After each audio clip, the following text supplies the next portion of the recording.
part where I bring in the black couch and the desk? I don't know where you're going to fit it all. I don't know where you're going to fit it all, but I'm down.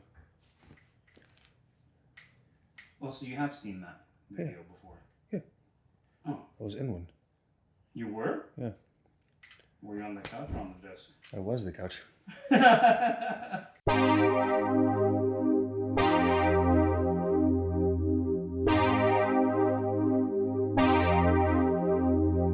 Welcome back to another episode of the All Luck, No Skill podcast. Before we get started today, Already. as usual, Jesus. Don't forget to hit that like and subscribe button. Hit the notification bell. And obviously I'm stumbling over my words already, so this is going to be interesting. Why are you so nervous? Yeah, fuck, sorry. You make me so nervous. I guess. That's what F word already in the first minute. Ridiculous. It wasn't even me. Okay, sorry. Today we have a very special guest. We have Bobby Mendibles. What up? I'm pretty sure I've heard you say your last name that way. That's not how I say it. It's not how it's pronounced. You 100% say Mendibles. I do not say Mendibles. It's Like Mendibles. your heart's Mendible. Mendibles. My heart is bendable. But is it Mendibles? It is Mendibles. I've had my last name since my whole life. For sure it's not Mendibles. No. But I think people think that yeah. because of mandible, because of the jaw. The E and the A is the only word, the letter that's different in that word. Okay. You pronounce mandible, you don't pronounce it mandibles. However, when I first saw that word and when I was reading in school, Yeah. I read it as mandibles. Okay. Mandible. Gotcha. Right, because that's how I pronounce my last name correctly. Yeah. And then they were like, get I this was kid out of wrong. class. Yeah. Failed reading that year. Yeah. It was 12th grade. 12th grade. Oh shit. What's going on with your glasses? Yep. So Those are Ray-Bans, half of one. these are Ray. They've been banned. Okay. Yeah, but That was kind of a dad joke, but I don't know. it's Well, all right. yeah, that's what I do. I want to say about a month ago, I was at home and I was laughing at a TV show, I think, and I went, ha, ha, ha, and I fell off and I rolled my chair back to get him. And I just rolled right over him. Of course, that's something you would do. Yeah. And I had the piece for a little bit. It fit perfect. And because it like whatever, it hooked in perfect. And then I was visiting my sister down in Anaheim a couple weeks ago, and we were just walking down outside the hotel. Yeah. And it just popped off. Really? Right into a bush. And then you lost And then I lost it completely. Yeah. So that's this. Yeah. And so that's why it kind of looks Yeah. goofy on I your kinda have face, to do this all day. sideways. Yeah. That's funny. You brought some bourbon I did. with you today. Let's little go salute. and enjoy some of this. Yeah. Cheers. Pinky's up out. for you, huh? Fancy. It's delicious. Thanks. I made it. Cool, man. Listen, it's not a car-centric podcast. I always say that, but you brought a car I here did bring a car. Yes. for us to see. What did you bring? What do you drive? This here is my baby. It's a 2008 Acura RDX. Everything is stock. There is Yeah. there's no modifications on it at all. It's a turbo. It's a turbo, yes. So Turbo it does have model. the flippers. The flippers. Yeah. Because it's a turbo, it's got Yeah, if I want to fucking haul ass or race somebody, the manual mode put and that in automatic. manual mode. That's Very right. cool.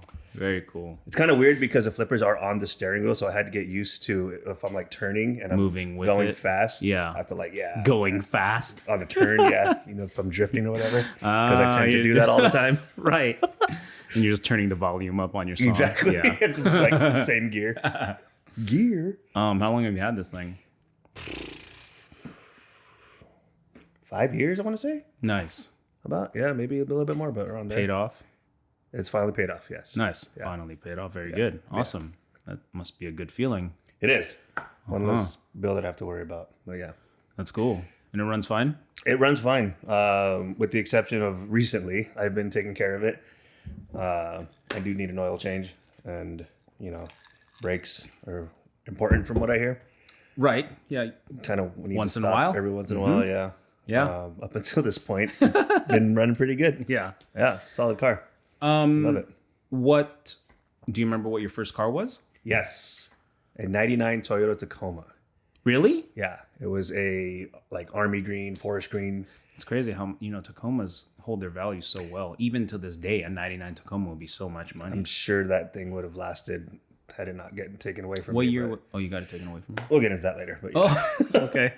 What year was it when you had the '99 Tacoma? It must have been newer back then. 2001. Yeah, I was only 2 years old. It's brand new. Yeah, my stepdad. So we'll probably get into this as well. But I had a settlement when I turned 18, so I had like little fundage that I was able to. Oh, really? Yeah. Oh. So my stepdad knew a guy who went to auctions all the time and car auctions. And so he went with his friend and was just kind of like looking at options, and he came back with like, we have this. Yeah. And he recommended the Tacoma just because of its longevity and it was a reliable car, truck. And I said, yeah, let's do it. 10,500, I think, is what I paid for. That's like how much it would go for now. Yeah, exactly. But for like back then, only being 2 years old, I think there was less than 2,000 miles on it or something like that. Like the guy who owned it was like an older dude, and didn't really like drive it. Wow. Yeah, so it worked out. Yeah, crazy. Tell us about yourself, Bobby. I don't know, where were you born? Where are you from? What do you do for a living? Yeah, born in Tucson, Arizona. Born and raised. Tucson is the incorrect way to pronounce that. Oh, okay, sorry. Just like your last name. Yeah, I get Tucson all the time. People flip the S and the C. Tucson. Yeah, Tucson, Arizona. Been out here since 2012. About 12 years now. In California. I work for PennyMac Loan Services. Is that a mortgage company? It is a mortgage company. Oh, okay. We do loan modifications. If you mess up on your loan, we can help you fix it. I see. Okay, so you do kind of like a boring desk job, whatever. Not for me. I love my job. Oh, that's amazing. Yeah. That's a really good outlook on a desk job. I really do like it. It's I don't have to deal with customers or anything like that, which that would turn it off for me 100%. A lot of the back end stuff. I do accounting basically. Cool. Investor accounting is my. That's weird. You're not Asian. Well, Well, you've had Asian in you. You're not Asian though. I've had Asian around me. Around you. Oh, that's so funny. Tucson, Arizona. I've been here 12 years now, right? 12 years, yeah. I guess. Do you have like any social media or maybe an OnlyFans you want to plug? Well, sell your feet pics. Speaking of plug, OnlyFans, that's all I do. Yeah. What kind of plug? Butt, front, anything you want. Oh, Bobby. Okay, so do you have, I don't know, you have like MySpace or something you want to plug? Yeah, fucking MySpace. I do have it somewhere. I haven't logged onto that forever. Wow. But I do have Facebook. Robert? No. Mendibles. I forgot what my handle is. Your name probably on Facebook? It's something dumb. So Instagram is Gimpanzee. With Gimpanzee. Like chimpanzee, but with 2 E's at the end. Okay. That is how you spell it, actually. Yeah. So okay, we'll put it down on the bottom there below his face. And you can go ahead and follow him. Insta's Gimpanzee. Why is it Gimpanzee? Gimpy is my nickname. It's been my nickname since middle school. I've had 5 foot surgeries. The first one was in 6th grade. And when I came back from the hospital, I was literally in a wheelchair. And my friend James. When you were in 6th grade? 6th grade, yeah. Why in 6th grade did you have your first foot surgery? 1 of 5, you said, right? Yeah. So my mom noticed that I was kind of walking funny. And in 6th grade? Like before, like, 4th, 5th grade, I was like run and play. Okay. But she noticed that like my feet were kind of like pigeon-toed a little bit. Yeah. Okay. So she had me looked at, and the doctor's like, yeah, he was born clubfoot, so we need to get him in now to kind of fix the problem. Otherwise, if I don't, it can get worse and worse. In elementary school, you started walking or running that way. I was already up like until that. Yeah, up until then it wasn't. I remember back then when I was a kid, I never really, like, never hurt or anything. It was just kind of like 6, 7, 8 years old. Yeah, that's how my bones are. That's how I am naturally. So it is what it is, kind of a thing. But I never knew that there was a problem until it was like pointed out. Oh, and so it was 6th grade was right foot, 7th grade was left foot, 9th grade right foot, 10th grade left foot. Oh, so they needed. Oh, wow. Yeah. So they needed to do multiple, and they just did. It was my fault. So I mean, I was in middle school, but still. So I was supposed to do exercises after the first 2 surgeries to keep the tendons. So it would have been maybe only. It would have been 2, maybe 4 at the most. But I don't do that. Do you know at all what they fixed? Yeah. So it was bone corrective surgery. So they went in and basically like broke the bones, straightened them out. I had pins on the inside, like holding the bones together for like 6 months. Yeah. They stretched the tendons, basically like. So that was another thing too, is I couldn't do the surgeries after the 5th one, because of the tendon. So if you think of like an old rubber band, and you stretch it, it's gonna snap one day. So you know, don't want that to happen. But they're fixed enough to where I'm not. You can walk. I can walk. Still. Yeah. You can run. I cannot run. You can't run? I can run. I feel like I've seen you late to stuff. Too fat to run. Okay, so that's it's a weight issue. Yeah, it's a weight issue. Okay, not your foot issue. It's making my feet stronger because the weight, the extra muscle that you got to carry. Oh man, that's so funny. And it's not like you don't wear any braces. No, but I did for the very first surgery. I wore a brace. I was a wheelchair for about a month or 2. I can't remember. And then I was in a walking cast. No, I'm sorry. So it was a leg cast. So that's what I was in a wheelchair. And then it was a walking cast for about a month. And then after they took the walking cast off, it was a brace. I had like a molded plastic brace. So what, you did this like as soon as school let out for summer, or you did this in the middle of the year? They did it. So we did the surgery it was like in the summer, right before 6th grade. And so when I went to school, I was already, I think, in the walking cast. No, I was in the wheelchair. There's a story about that. So, and then the 7th grade was the same thing. Yeah. They used to push me around. So my middle school had a sidewalk around the playground area for like the people who run, whatever. And so my friends were pushing me in my wheelchair, and they had this like hill, and we were going down the hill, and they're just hauling ass, but it wasn't a nice, slope. It was literally like a point to point. And so the small wheels in the front, and I just toppled forward, head over heels.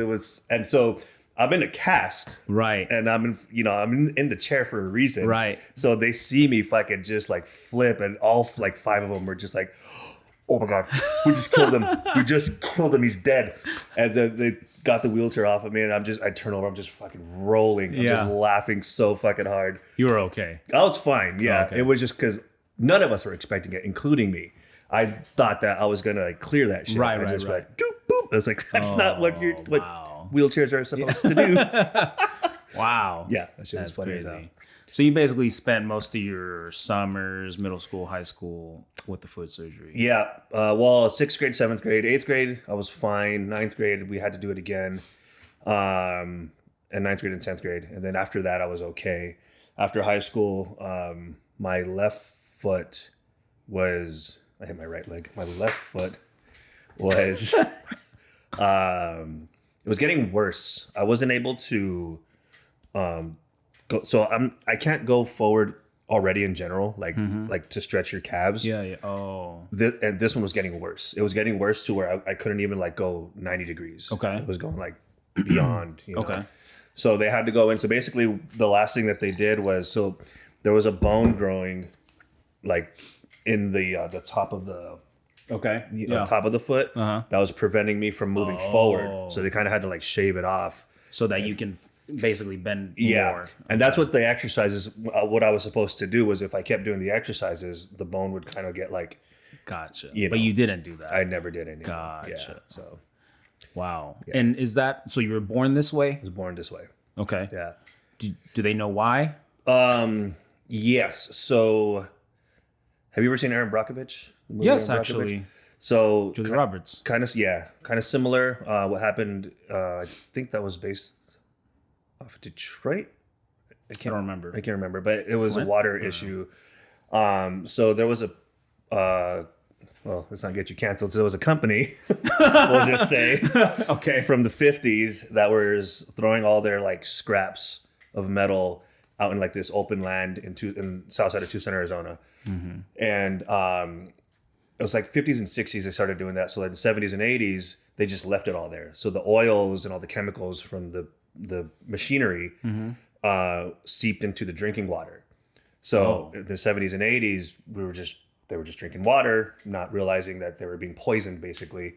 Okay. And my mom lived south side of Tucson, so she, when she was pregnant with me and my younger sister, just didn't know what was happening. Oh. So that's what happened. So I came out. I came out. That's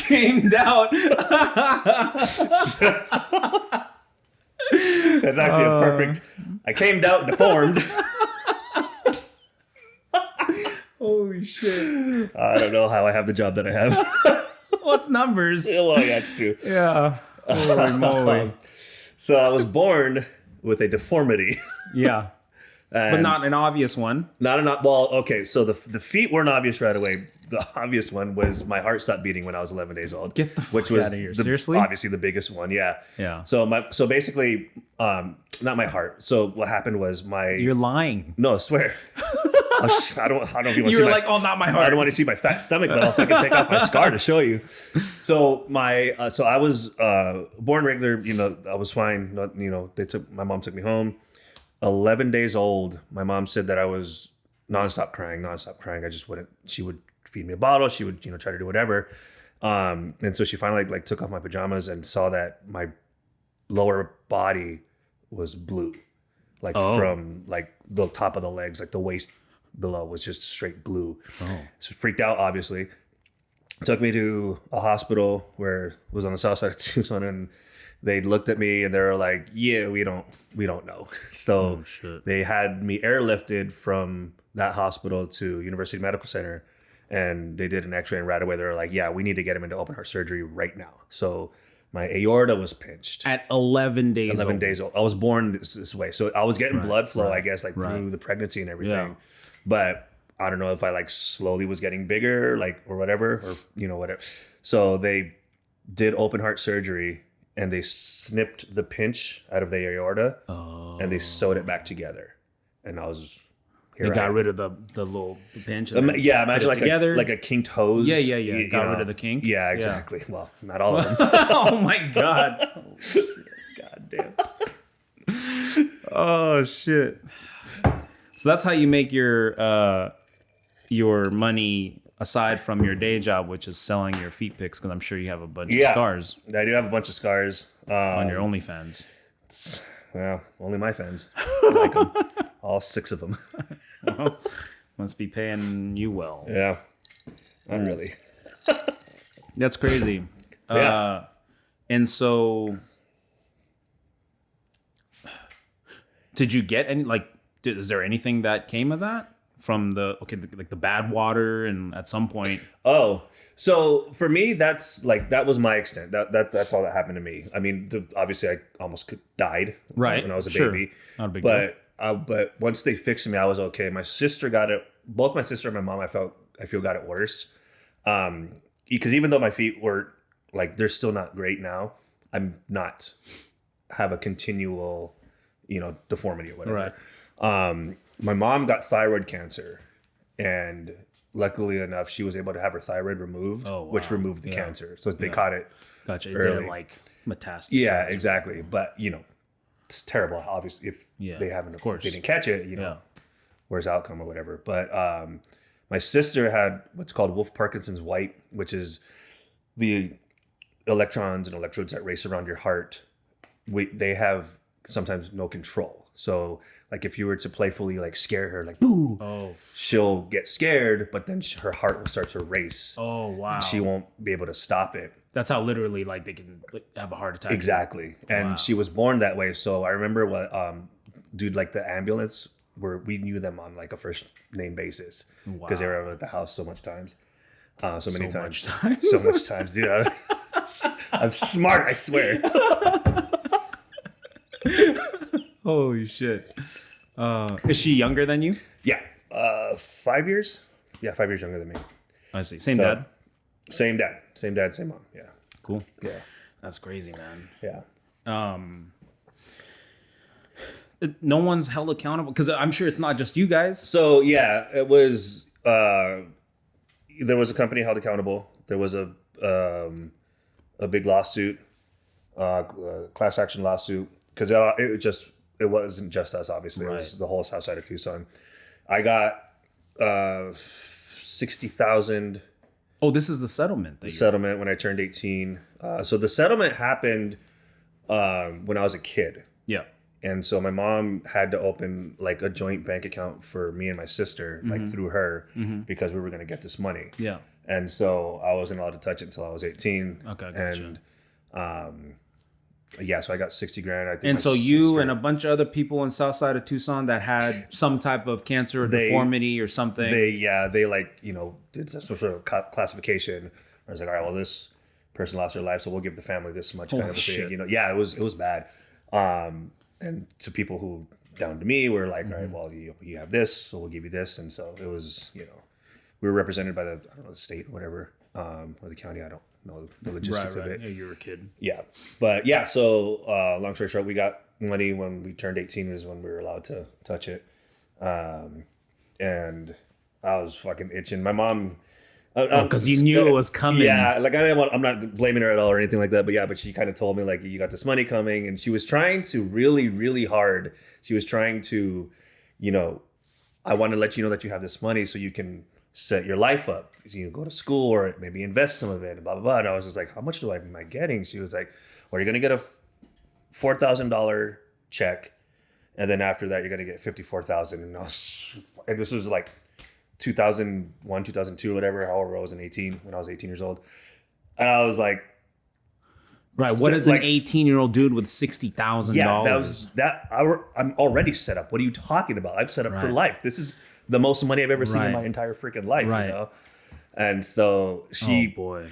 I remember, so I didn't realize it at the time, but I remember my mom, after we talked about it, she saw it in my eyes. She was like, this shit's not going to last. He's not going to hang on to this. Right. And of course, we all know that 60,000 and it's not that much money. Well, it won't last you very long as an adult, right? As an adult. But as an 18-year-old, you're still a kid. I was like, I'm going to get a car. I'm going to get rims. I'm going to get a system. I'm going to get fucking like my own place. I'm going to get like a mansion. Right. Like a 7-bedroom house. Fucking, hey, like 60,000. How much is the house? Like 10 grand? Yeah. It's 6 of them, Yeah. 7 months. It lasted you 7 months? 7 months, that shit was gone. Before you were 19, you spent... Before I was even 19, yeah. Every single penny. Yeah. Okay, tell us about that. Okay. Go ahead. So, I got the car, the Tacoma. I got the truck. 10 grand. 10 grand. Mm-hmm. So, right off the bat, that's gone. Bought a lot of food. And by food, I mean like Jack in the Box. Oh, really? McDonald's. Like, oh, yeah, dude. I was eating like a king. And you didn't have a job at 18 to supplement this? Hell no. I had no job. What was the point? Yeah. Wow. Okay. I bought my insurance by like the year. So didn't have to pay for didn't pay for none of that shit. I was no car payment. Yeah. No condo paid for. No car payment. And I met some friends like through a mutual friend. I met like his cousins, and we all used to hang out. Shout out Jose and Rena. And we just fucking partied. That's all we fucking did. And he's also 18. I think he's a little bit older. I can't remember, but like, whatever, 18, right, 19, 20. Sure. And then I had another friend who kind of came into some money as well. So it was just like, because of the same class action. No, I think his was something different. Gotcha. But it was just, all we did was fucking just party all day and night. Like house parties. Like at 18, what kind of my friend Tony had a apartment. Tony and Jose had an apartment together, and so I just kind of like hung out there one day, and I never left. Oh wow! And I just kind of like started like living there. What kind of partying? Everything, man. So, a lot of drugs, a lot of alcohol. And that's every day. Oh yeah, every day. For me, it was a lot. So, a friend of mine came up to was like, "Do you want to do you want?" He's like held out a couple pills, and I just grabbed him and I ate it. Oh. And in the middle of it, like her sentence was like, do some ecstasy. And I was like, what's ecstasy? Shit. Yeah. And so in high school, you weren't like so this was actually during high school. So, because I started. You turned 18 in high school? I turned 18 in high school. Get the fuck out of here. So you got all that money while you're in high school? Yeah. And so I just was like ready to drop out. Like I was done. Like again, like in my head, I'm set up for life. Up until this point, you weren't like a heavy drug user or drinker? I actually smoked weed for the first time like a year prior. Okay. And I did that for a bit, like pretty hardcore. It's pretty awesome, actually. I think I had my first beer like around the same time, like 17 years old. Yeah. Actually, it was the very first beer I had was a non-alcoholic beer. It was me and my friend Aaron and Gary went to the movie theaters. Old duels. Literally old duels. Yeah. Well, do you want? That's funny. Yeah. That's funny. And then I met up with these people, and they're not bad people or anything. It was just that's what that was their lifestyle. What the lifestyle was. Yeah. Well, not all of them, but Yeah. I was the biggest partier. Really? Sure. You were just down. Yeah. What kind of drugs did you do, and what was your favorite? Tell me about Acid was and is my all-time favorite drug. And is. Yes. Well, reigning champ. Still to this day? I haven't done it it's been years since I've done it, but I've never had a bad experience with it. And so that's your favorite. Yeah, it's my favorite. And how do you smoke it? No, it's a tab. So acid comes in liquid form. And what they used to do is they put it on a big sheet, and they would like dip it into like the acid. Okay. And they let it dry, and you take the sheet, a little piece of the sheet, piece of sheet, and then you put it on your tongue, let it dissolve, and then like a Listerine, Listerine mint thing, pretty much. And then you just fucking trip, dude. What's that feeling like on acid? Very euphoric. I don't know if you've ever done mushrooms or anything like that. It's kind of similar to that. More mind fry as opposed to body. Okay. No bad like feeling. So that everybody who I've done drugs with has always had like some sort of bad experience. I've never had one, luckily. It's your brain. If you go to like a dark place while you're on it, it'll be bad. Oh, okay. It'll totally flip. Gotcha. But I was just always like, because I was a kid. I've never like experienced any of this. My mom and dad were stepdad, but dad were like, they were, middle class. They went to work every day. They drink wine every once in a while, but they weren't like super partiers or anything. So I was never like, my uncles and my cousins were kind of, but like it wasn't really like around me all the time. Mm-hmm. So when I did it for the first time, it was just a new experience, and I was just like, holy shit, this is kind of off topic, but I had Jack in the Box for the first time at a class trip when I was in marching band. We went to like one of the football games. No, I'm sorry. We went to Disneyland, and we stopped at a Jack in the Box. I was like in 11th grade. Okay. So it's similar to that. Was like, you didn't have Jack in the Box, so you were in 11th grade? For the first time ever. I had McDonald's and shit, but like I never had Jack in the Box ever. And I had a Dr. Pepper, like not for the first time, but like for just like on my own, like I had my own money, Yeah. Oh yeah. And I was just, it was just like, fuck, I'm gonna eat. It was the the ultimate bacon cheeseburger, which back then it was strips of bacon, but they put bacon crumbles, like bacos on it. Okay. And they don't do that shit anymore, which fucking pisses me off. God, but I had that Dr. Pepper. Fucking the fries were back then, they're fucking amazing, and I was just like, oh, I'm doing this every day. Right. I'm going to do this every day, and that's your thought sober. Yeah. So yeah. Then I had the drug of Jack in the Box, right? And acid. Holy shit. So yeah. So back to drugs. That's kind of how it was similarly where I didn't live this type of lifestyle. I wasn't around any of this. And the people that I was doing it with weren't bad people. So it was a positive, experience. But it definitely, like, they say that weed is the gateway drug. For me, it totally was. It was. Yeah. It rings true. It rings true for me. People who don't are total fucking weed smokers, don't do other drugs. More power to you. Yeah. I was not that dude. What was your least favorite drug?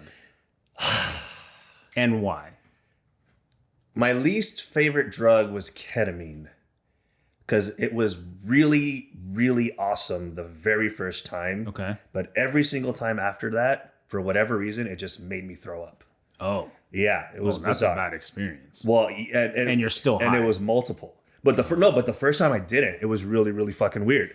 I had done fucking just huge rails, like the size of my finger. Jesus I did like Christ. 2 of them, and I'm familiar with the K-hole. It's basically like you lose your mind, and you just see what your brain puts a movie in front of you, and that's all you can see. Like this is gone. And so K-hole is something that is an experience when you're on ketamine? On ketamine, yeah. And that's something that most people experience? No. So it's rumored or whatever that people who do K for the first time never get into K-hole.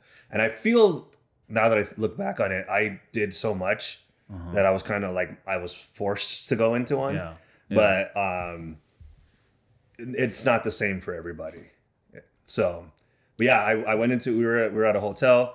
I went into this fucking massive fucking K-hole. I was in the bed. And my friend said that out of nowhere, I was like laying down, and out of nowhere, I just kind of went. Really? And they're like, fucking, what the fuck is wrong with Gimpy? What's he doing? And so they went over to me and was like, hey, are you good? And it was, I'm racing a cop. Leave me alone. So that's really? Like and you're what awake. I saw. My eyes were open. I was awake, but like I wasn't coherent and conscious to everything around me, which turned into me racing an alien. I went into outer space. I was in this like fucking fast car, fucking Fast and Furious that just came out. So that was a big, big thing. Right. Apparently we started making so much noise that the cops got called. I wonder whose fault that was. Yeah. And we walk out. So my friend Rena was like, we gotta get him under control. So they got my keys and they were like, we gotta go. I was like, what's going on? They're like, the cops are coming. I was like, oh shit, I'll drive. And they're like, no, you stay in the back. You're not going anywhere.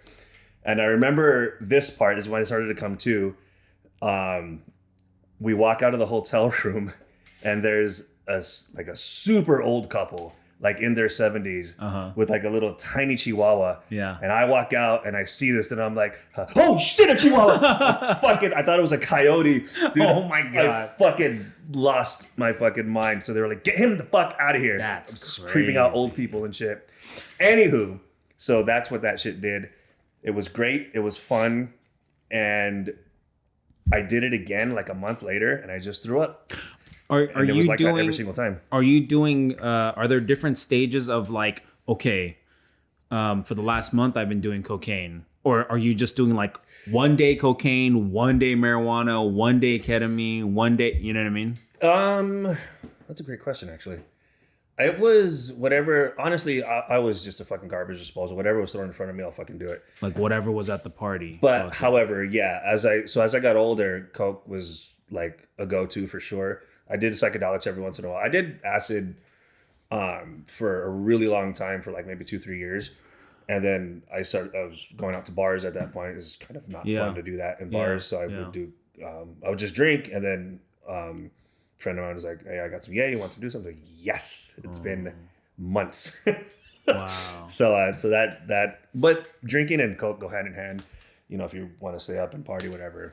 So I did that for like a bit, and then died out, and then go back on it. Really? Yeah. But in the time that you don't do the cocaine, you do some other drug. No. I was just, back then I was smoking a ton of weed. Oh, okay. Yeah. So I was smoking weed a lot every day. But I would go into like random binges, but then like I would stop, Oh, okay. I'd have the ability to just I'm good. Have you ever done meth? I did do meth. Really? That was fun. You didn't get hooked on that? Until it wasn't. Yeah, I almost did, and I had to stop. So I did meth when I had my money for like that whole like. Actually, no, it was during and then after the money. I did it for like, I want to say 6-7 months. Yeah. Snorted it. It's funny. I snorted it the entire time, and what killed it was I had a friend of mine who he liked to smoke it, and I smoked it with them, and I just didn't. I felt just super like crackheady. When I snorted it, I was just fucking. Let's go fucking wrestle some bears. For real? Yeah, like let's go right now. Let's go do something. That's intense. It was an awesome drug, but not for me. Like for like the way I think, I was just like ready to fucking climb a mountain. Yeah. So I did a lot.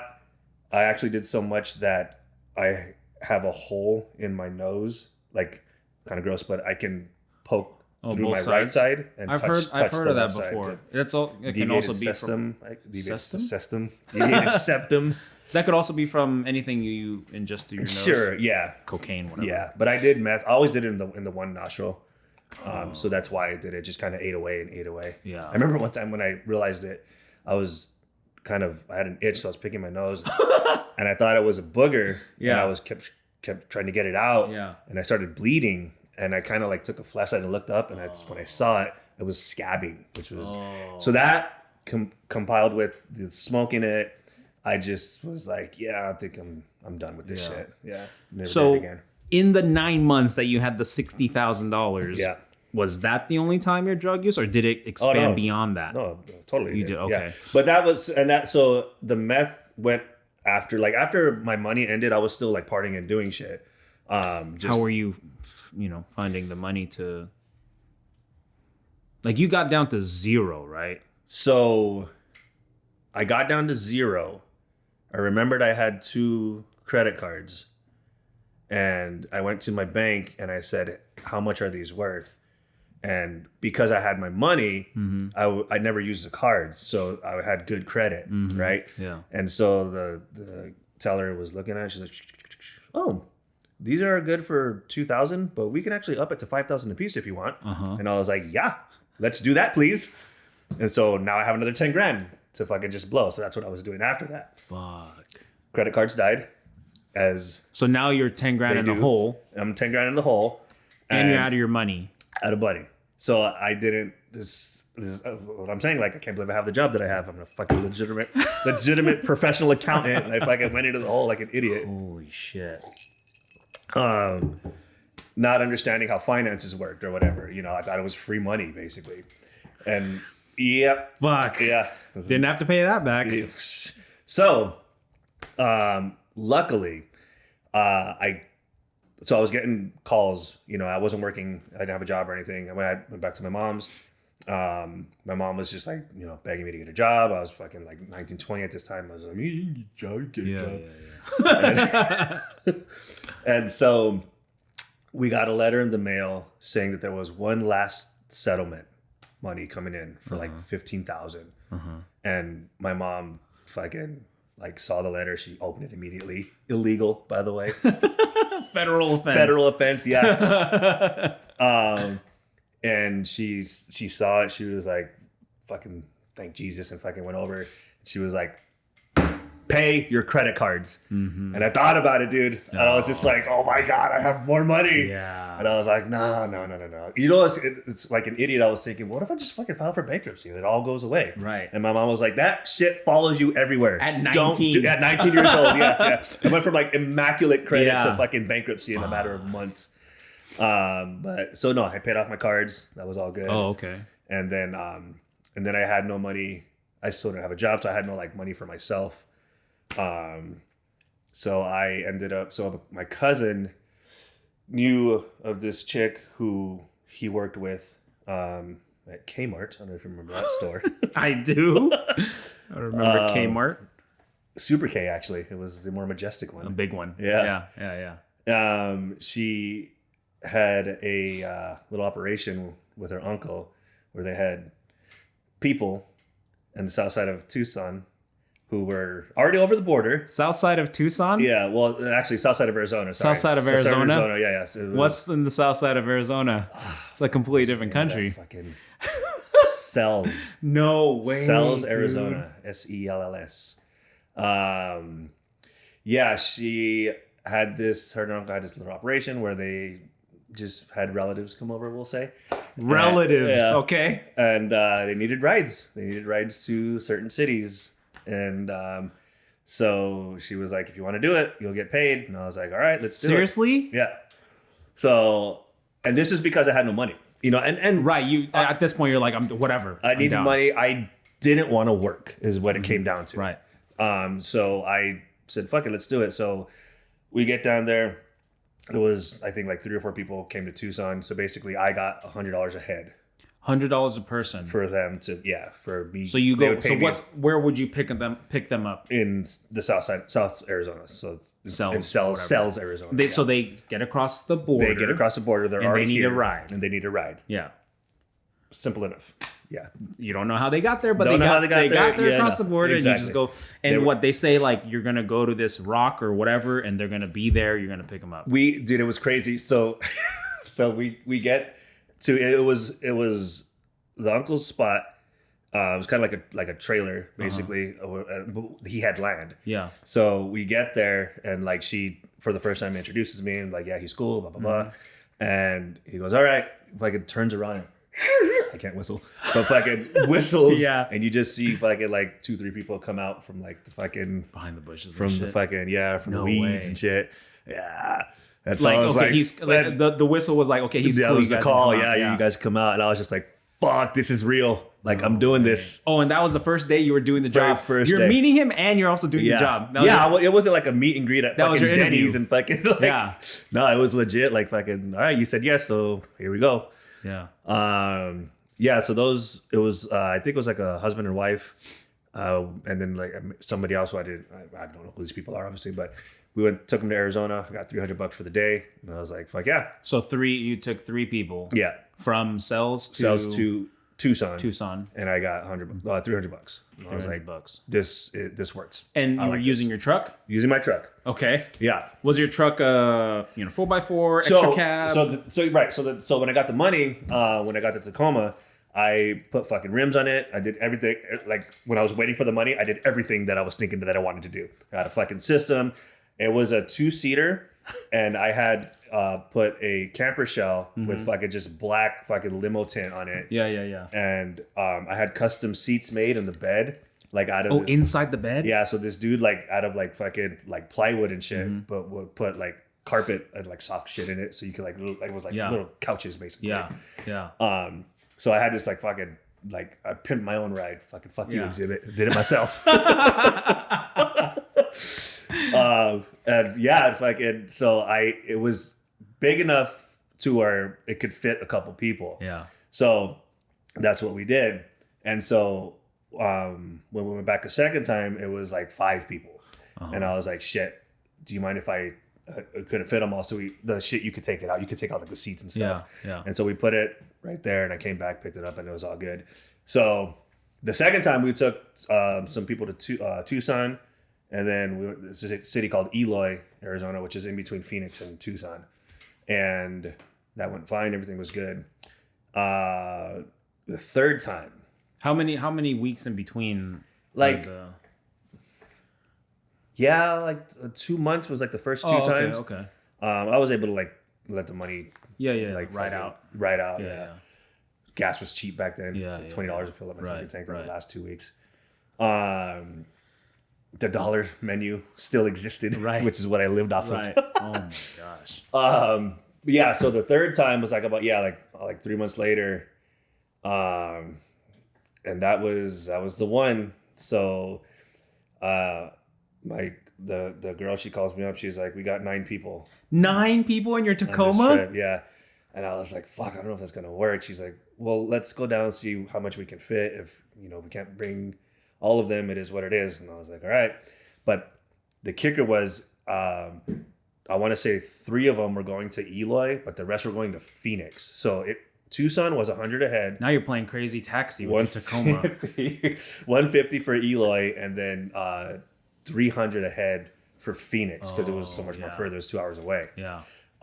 So I was gonna get a shit ton of money for me. Right. I'd have no bills or nothing, no kids or whatever, right? So I'm like, fucking, let's give it a shot. So we go down there. So go ahead. You went to the uncle's property again, loaded up 9 illegal immigrants into your 99 Tacoma, fucking regular sized bed. Oh my gosh! So what do people? There's like one person right up front with you. So the girl, she comes with me every single time. The girl goes with you. Yeah, as like kind of like insurance for their part, so I don't fucking like take off with their people. Like which is why would you? Yeah, my house is dirty. fucked up. Oh my God. I'm Mexican. I'm allowed to say that. That's true. That's holy fuck. God damn. So we get them in. They fit. They fucking Tetrised it. They made it work. And I was kind of, it's like, are you guys okay? Like they had waters and shit there. They're fine. And like, thinking about it now, like they fucking traveled on foot. Right. Like probably like fucking miles, hundreds of miles. So like a car ride, I'm sure they're like grateful for it, whatever. Dude, but 9 people. 9 people in that in the fucking back. small ass. That truck's got to be squatting in the back. It was, dude. As soon as like they all got in, I like looked at it, and you could just see like it's just like this. The just fucking fender was touching like the tire, basically. Yeah. And I looked at her, and I was all. She was like, "It's up to you," and all I could think about was the money. Yeah. And I was like, "Fuck it, let's go." But I had a bad feeling. It just didn't sit right.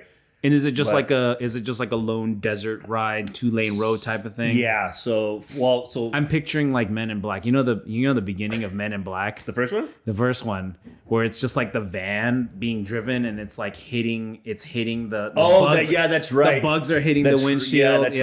Yeah. Pretty similar. Yeah. Okay. Yeah. Except this was daytime.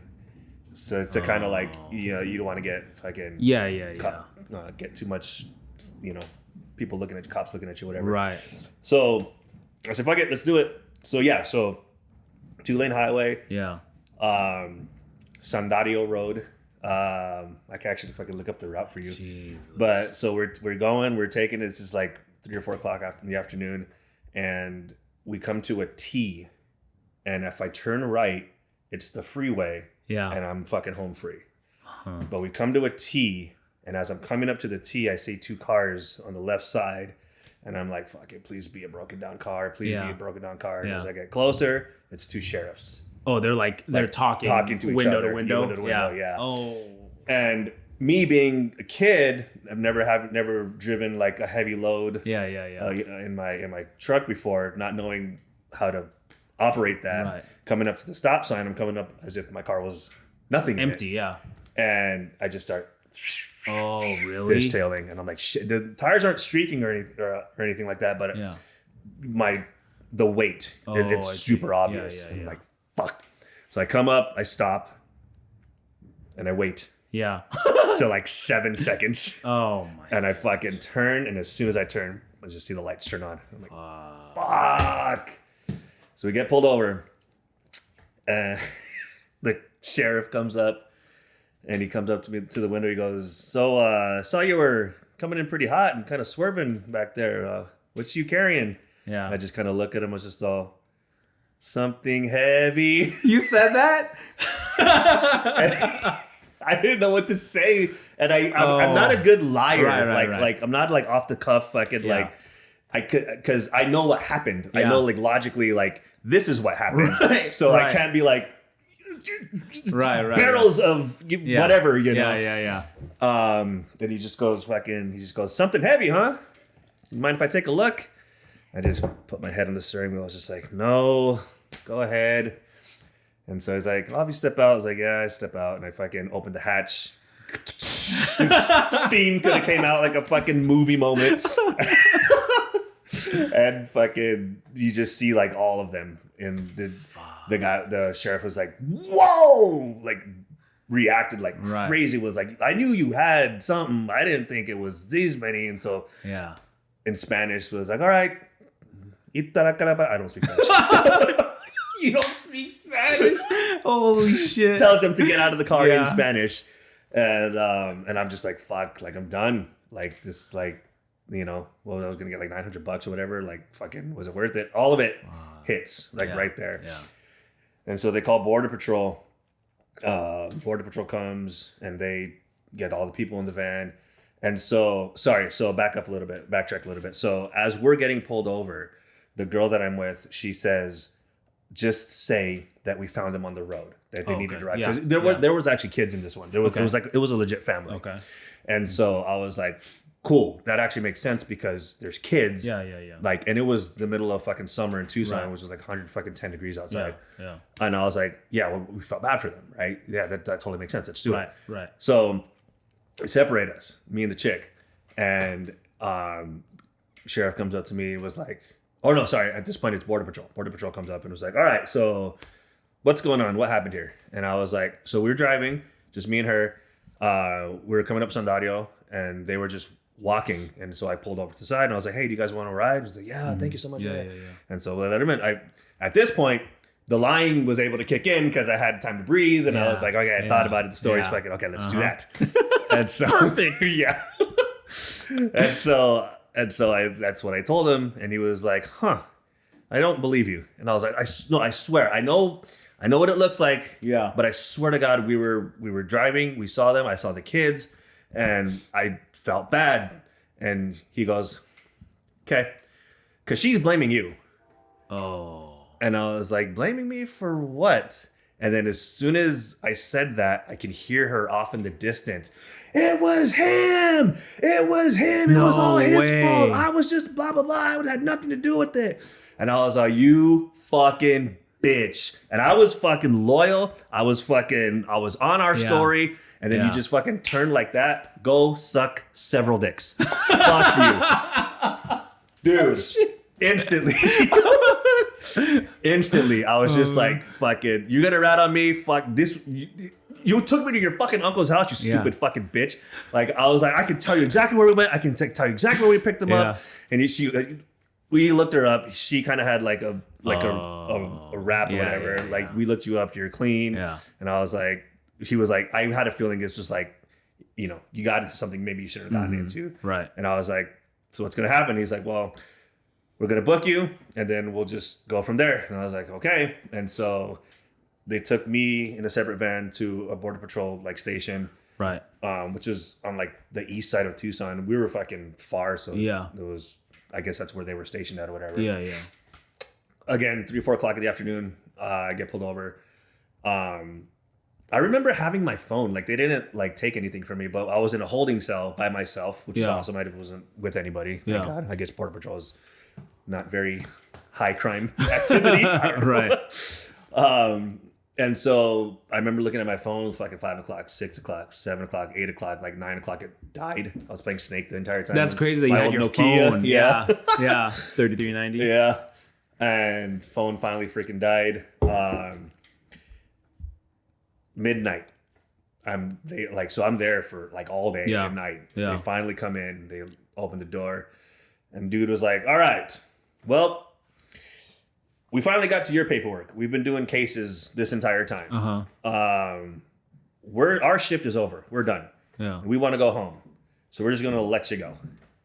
And I was like, let me go where? He's like, wherever you want. We're going from here to Mission Ajo, and that's where our cars are. From there, we're just going to take off. But we can drop you anywhere off on Ajo. Was the name when they had towed your car already. Car was gone. Yeah, people were gone. Everybody, yeah. And so I was like, all right, cool. Drop me off at Mission Ajo. And so those 2 intersections, 2 streets? 2 main streets, which was another 40-minute drive. Yeah. And so we're driving, and the dude, I can hear the one guy, I'm in the back, and I can hear the one guy talking to the other guy, asking exactly what happened with me. Why did he get pulled over, blah, blah, blah. And he was like, oh, yeah, he had fucking 9 people in his car. And blah, blah, blah, blah, all nonchalant. Yeah. And the dude was like, 9 people? How old is he? He's 18. 9? And then he just fucking opens the door. Fucking, you had 9 people in your car? Do you know how fucking lucky you are right now? You would have been done. You would have been in prison. And I was like, God, it fucking freaked me out because I was, being let go. So I was like, stop yelling at me. Yeah. No way. Yeah. And so in this moment is when I fucking realized the severity of how lucky I was and what could have happened. But he goes, if we would have booked you and if they would have thrown the book at you, you could have got 5 years per person because it's federal. Even though you didn't cross the border, it's still a federal crime. And I just never thought about that. I was just giving him a ride again, Right. And it hit me. I was like, fucking 45 years in federal prison. Like, you never would have met me. It probably really helped that you weren't crossing the border and you got caught at the border with them. Because, like, maybe it was, your word against theirs with you having just picked them up. Right, sure. Yeah. Yeah. And the other thing, too, is it was a first offense. Right. So I'm sure that I wouldn't have gotten that. But still, 10, 15 years in prison is not fun, Right, whatever. right, for sure. But I never thought federal. Like, it never occurred to me. Right. And so as they're fucking driving me, yeah. I'm just like, fucking, oh my God. I want to go eat some Cheetos and fucking I want to go back to Jack in the Box, 18-year-old kid. Yeah, dude. I was fucking blown through 70 grand in money. Yeah. Desperate for cash. Yeah. Transports illegal immigrants. Exactly. That's insane. Yeah. This is my life story. How do you, that's crazy, man. So you got really lucky there. How, what would you say you spent most of your money on? Drugs. Oh, really? Oh, yeah. That's all I went. You had a bunch of different dealers? No. I had the same, actually, my really close friend Rena, I don't want to reveal, but through her, was the one guy that was able to just get everything. Everything. That's crazy. And back then, dude, in Tucson, drugs were just everywhere. So it was just easy access. You could have walked down 4th Avenue and fucking like weed was always fucking, you want weed, but like people were like, want acid, you want fucking pills, blah, blah, blah, I got you. So, it was just fucking out there. But yeah, dude, drugs is 100% where my money went to. Have you ever done fentanyl? No, thank God. I never done fentanyl. Not interested. That seems like a whole lot. And you never had to go to like a recovery or anything. You just got off drugs. So meth, for example, what did it was I was smoking with my boy, and I didn't like it for whatever reason. It was just happened to be on this day. It was his apartment. I don't know if he owed the dude money, but we were just in his apartment smoking, and a literal fucking brick went through his window, and we're on meth. And so I freaked the fuck out. Yeah. And come to find out later, it was like some dude who I think he did owe him money or some shit. Like it was some drama or whatever. But he threw a brick through his window, and it like woke me up basically. Right. And like a month prior, I needed money because I was already out of money. Yeah. And so I was selling like my CDs and like my guitar pedals and shit. Yeah. And I was just like, is this really what you want to fucking keep doing? Right. Right. So just to support your habit. Yeah, exactly. So I was, luckily I had the itch to do fucking all of the drugs, but luckily at the same time I had a brake pedal to fucking be like, you know what, all right, crazy. I'm done. Like I would, and so like when I would do like my coke binges, I would do them for like a good 2-3 months or whatever, and I'd be like, yeah, I want to go breathe some fresh air, so I'll pause for a minute, and, I see. So you're not. That's crazy that you're able to quit. Yeah. Right? When it gets... Never went to any type of recovery? No, when it starts to be not fun, I'm aware of it. And I can stop it. Or wake up and fucking, let's go do something else or whatever. Yeah. Yeah. Crazy. Yeah. Take a quick little break here. For sure. I want to scoot up a little bit. That's a crazy story. Yeah. That just in your 18, 19, 20, like just... First fucking, 3 years of being on my own. Yeah. That's what I did. That's crazy. And so you stayed in Tucson till, you said the last 12 years? I moved out when I was 29.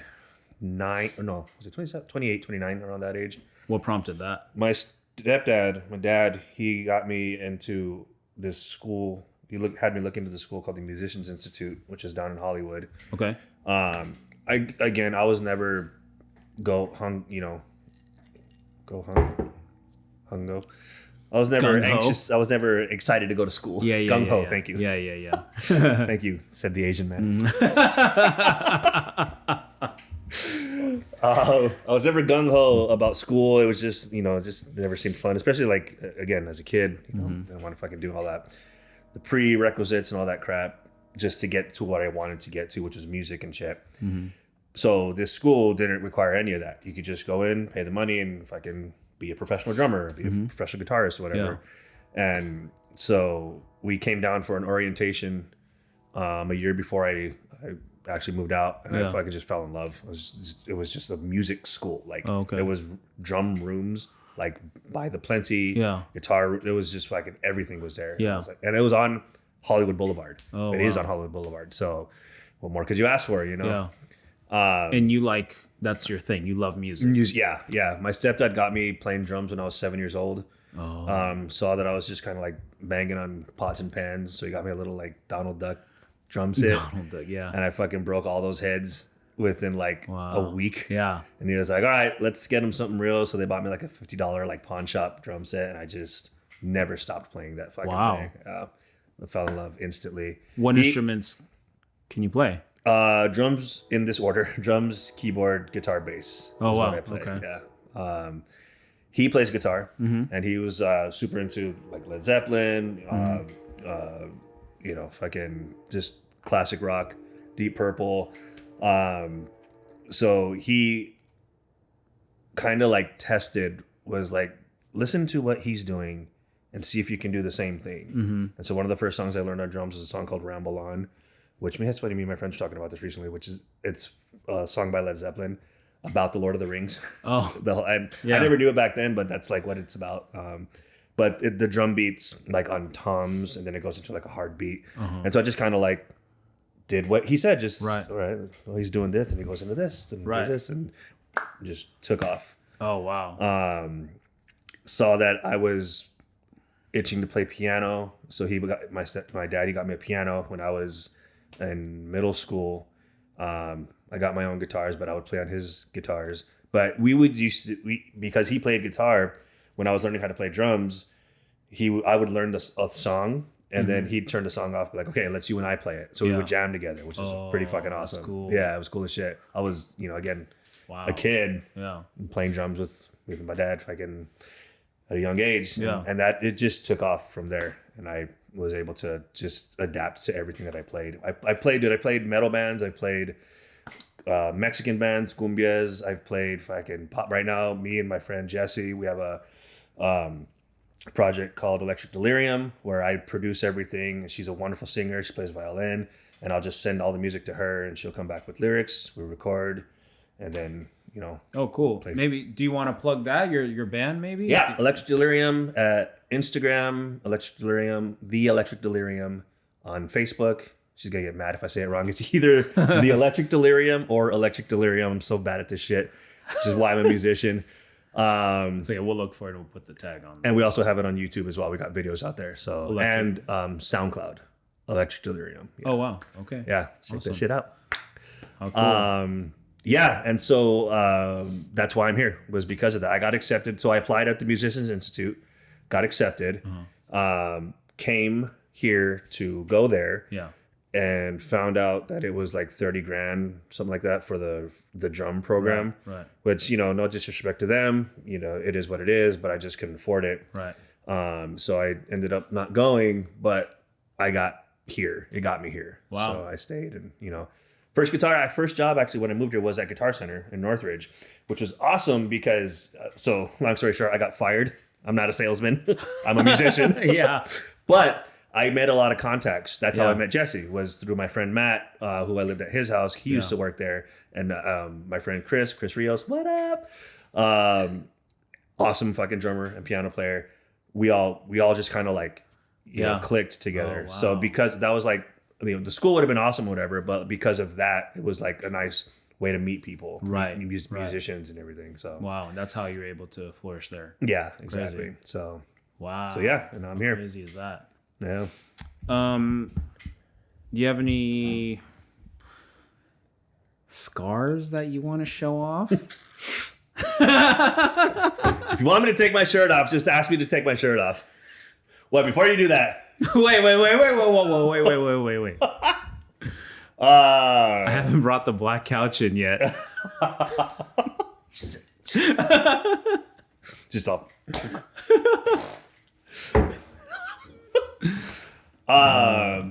So I do have scars. I do have the surgery scars from my foot, from both my feet. I have a scar right here from the heart surgery. On your side? On the side, yeah. I remember when I was a kid, it was like from here to here. Well, you can't see the back, but wow, from here, the same spot on the other side. And as I grew, the scar shrunk. So it's like right here now. Right. Oh, yes, I see. Under my big fat titties. Crazy. Yeah, I got scars. I got scars for days. Also Scars got tattoos. Really? Other kind of scars, if you will. Yeah. Oh yeah. Well, what kind of tattoos do you have? What are you showing me? You're not. So this. What do you think that? I don't know if you can see it. It says "mom." God. What do you think that is? Chopsticks, and it's a PF Chang's logo.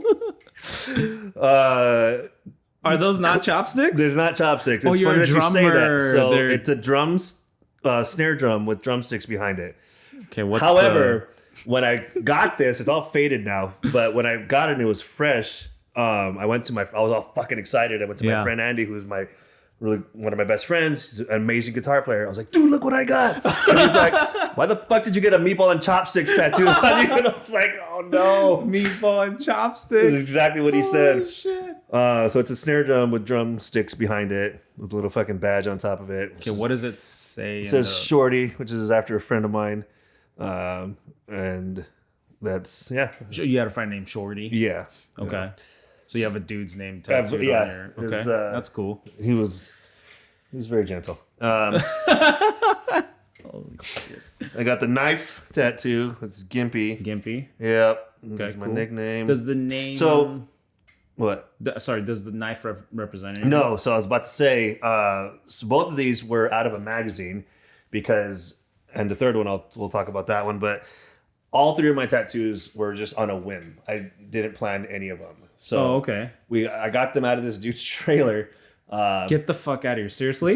Another fucking, just like a guy who my friend knew a guy, fucking kind of thing. Yeah. And so I was like, fuck yeah, I'll get a tattoo.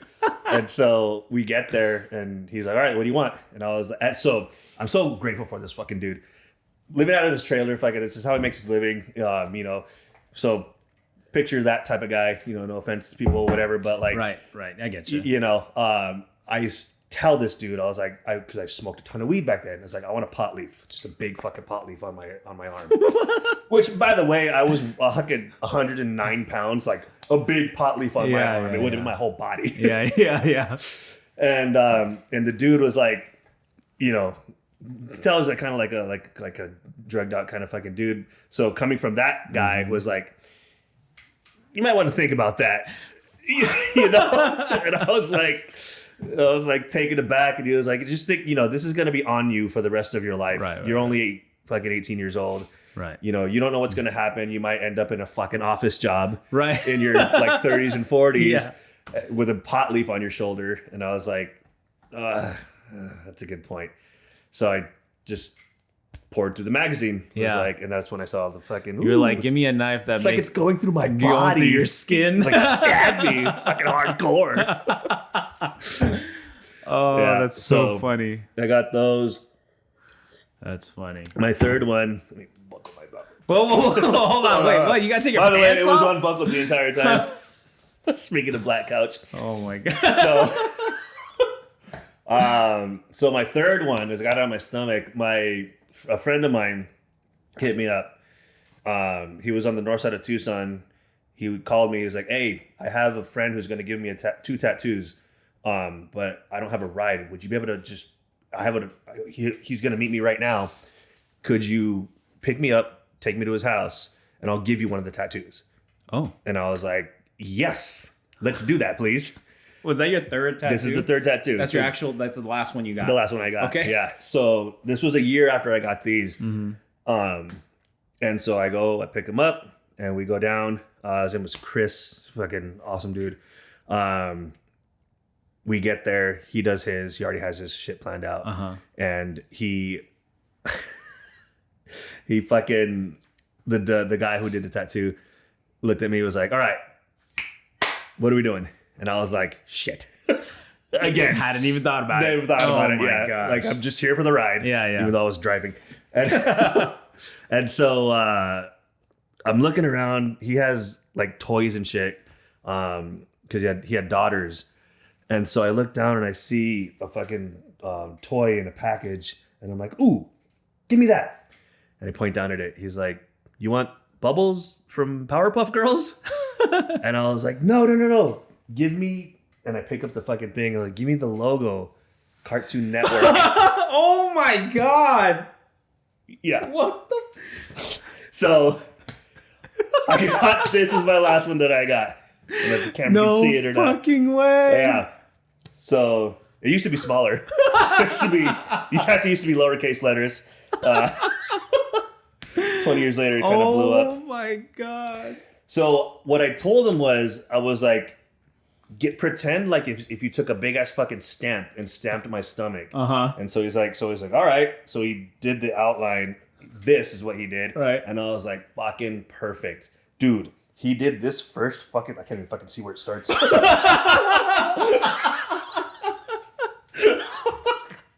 Well, he did the first line. It's way back here. He did this first line from here to here. Like, all right, here we go. 1, 2, 3. Dude, I'm telling you, the pain. It felt like he took a fucking razor blade and just ripped my. It was so sensitive on your, right here. Basically, that abdomen area. Yeah.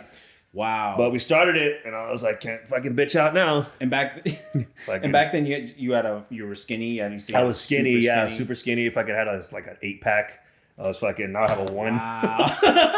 No fucking straight up keg. Yeah. Oh my god. That shit fucking hurt like a motherfucker. One sitting. Did all that in one sitting. Not the coloring. I did just the outline. Yeah. I went. So I was supposed to go back to him, and I, like an idiot, I waited like 2 months, and I went back finally, and he had moved. He wasn't there anymore. So I was like, and I never got his contact info. Like, moved his trailer. Yeah, it was a double wide. This dude was fucking living large. Yeah. Holy shit. So I went to a fucking tattoo shop in Tucson, and they fucked it up. This is actually backwards. He fucked it up? Yeah. So I told him I told him to do I wanted to do the coloring, but he said because the A right here was, I guess, too close. This was, the A is supposed to be black, right, and the outline's supposed to be white. Oh. He said because the A was, the little dot right here was too close, that it would have filled. So you wouldn't have seen the middle circle, triangle rather, and so it's inverted. Oh, really? So the C is supposed to be white. From the actual legitimate Cartoon Network one, it's not the right. Yeah. Oh, so he had to do it that way, though, so it would have looked right. Which, as I thought about it later, I was like, yeah, but if you're a good tattoo artist, you could have done it right, you know? Yeah. Well, the guy in the double wide was probably... Well. Crazy. Yeah. Holy shit. Oh, fuck, man. Bobby.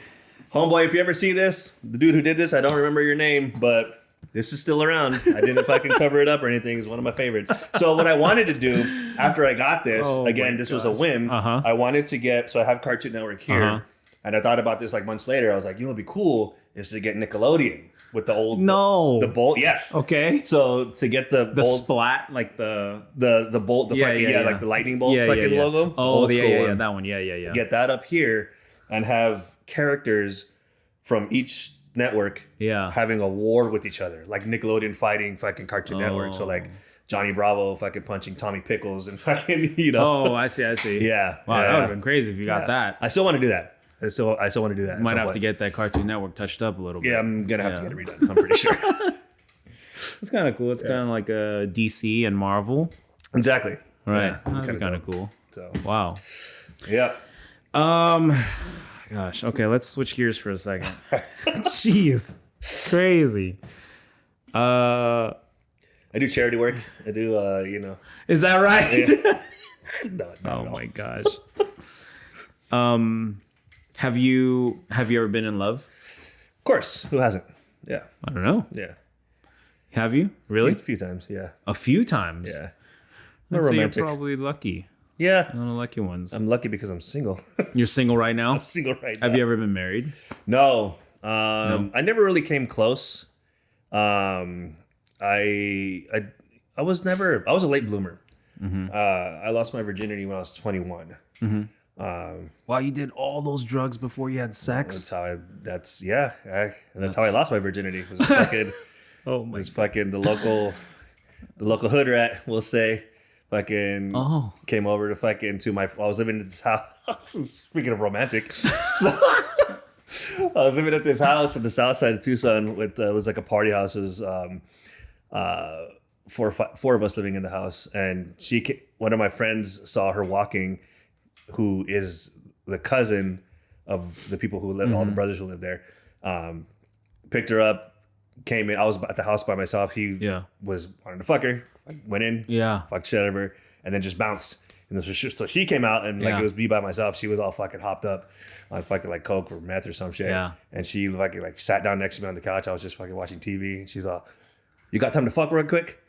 No. And I was like, "Yeah, let's go do this." So you got your buddy's sloppy seconds. Yeah, 100%. Oh That's how I lost my virginity. And so the funny thing was, dude, is she fucking, we were in bed, we were about to fuck, we were fucking about to do it. And she goes, "How long has it been?" And I was all, "It's been a while." 21 years. It's been about 21 years, yeah.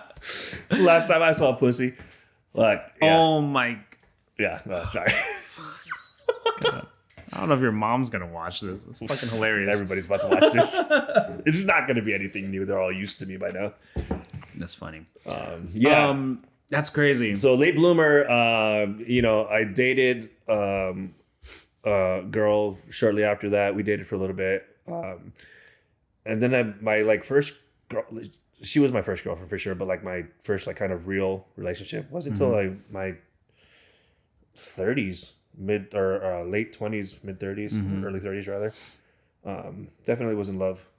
Then a couple times after that, and then shit didn't work out, which, I remember telling my grandmother, my mom's mom, my nana, telling her when I was like 12 years old. I come from a big family.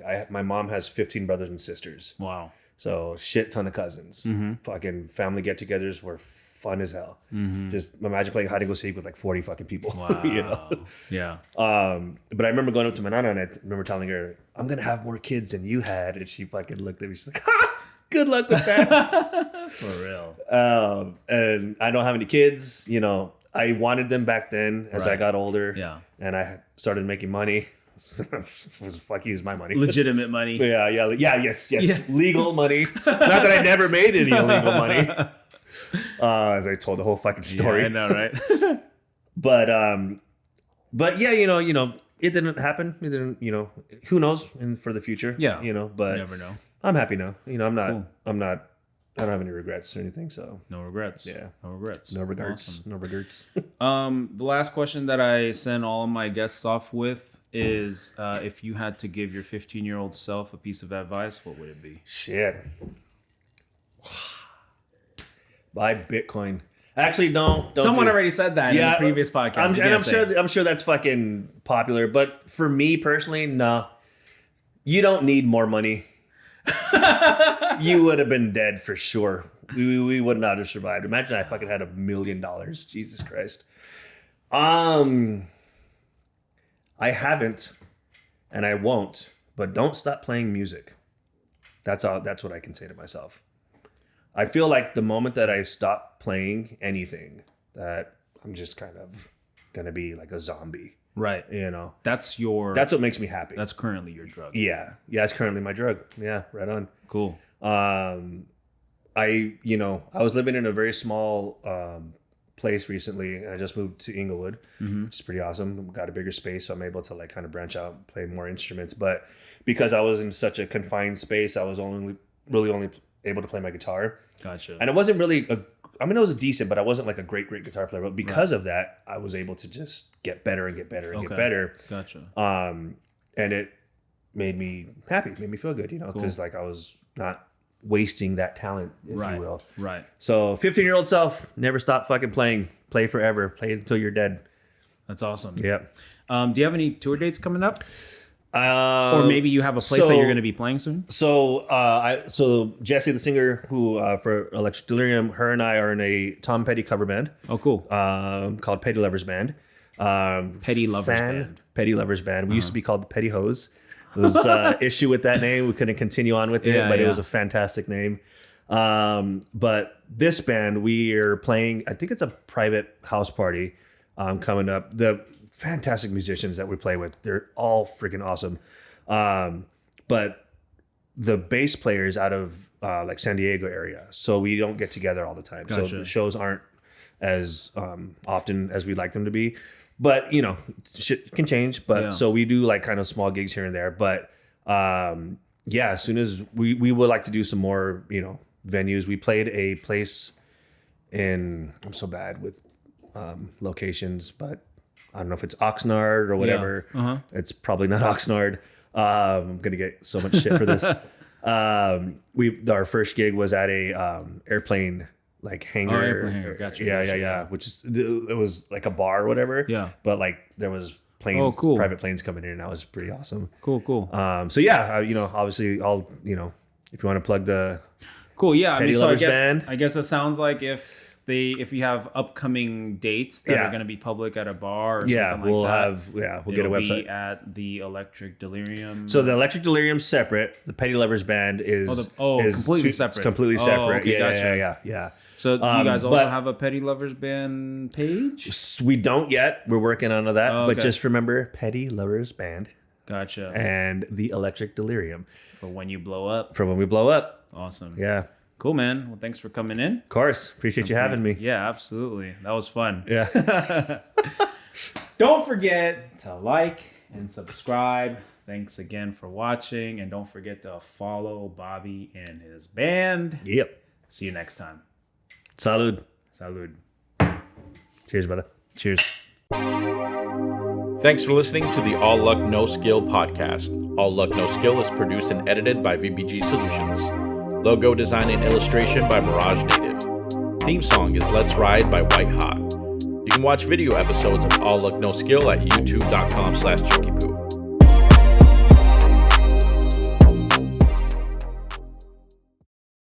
Pretzel.